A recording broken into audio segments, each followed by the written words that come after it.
Nós saudamos a todos com a paz do Senhor.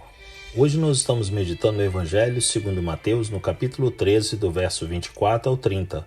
O nosso tema, parábola do trigo. O texto bíblico nos diz assim: Jesus lhes contou outra parábola, dizendo: o reino dos céus é como um homem que semeou boa semente em seu campo.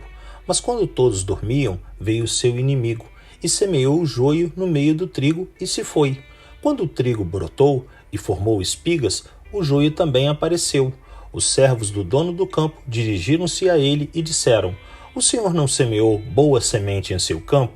Então, de onde veio o joio? O inimigo fez isso, respondeu ele. Os servos lhe perguntaram: o senhor quer que vamos tirá-lo? Ele respondeu: não, porque ao tirar o joio, vocês poderão arrancar com ele o trigo. Deixem que cresçam juntos até a colheita. Então direi aos encarregados da colheita: juntem primeiro o joio e amarrem-no em feixes para ser queimado. Depois juntem o trigo e guardem-no em meu celeiro.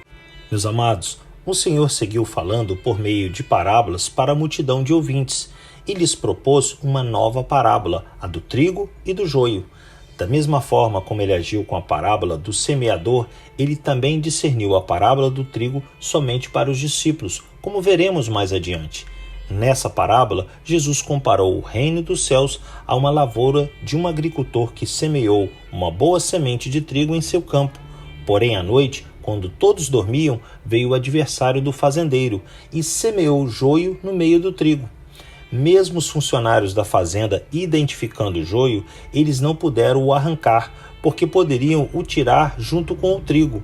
Depois de um tempo, ambos cresceram, o trigo frutificou e no dia da colheita, o joio foi arrancado primeiro, amarrado e queimado. Depois o trigo foi colhido e armazenado no celeiro. Os grãos de trigo são a base de uma variedade muito grande de alimentos. Já o joio não serve para nada, é uma erva daninha muito comum nas lavouras de trigo. O joio se parece muito com o trigo, até o momento em que as espigas de trigo se formam e amadurecem.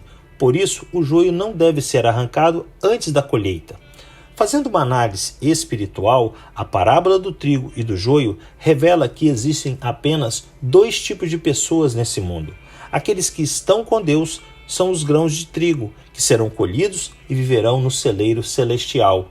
E aqueles que não pertencem ao Deus eterno, e sim ao maligno, são representados pelo joio, que será arrancado, amarrado e levado para viver no fogo eterno, o inferno. Aquele que crê nessa pregação, nele é gerado a fé, o trigo, mas aqueles que desprezam a mensagem de Cristo se tornam joio e recebem o juízo de Deus. Que Deus assim nos abençoe em mais esse dia de meditar na sua palavra.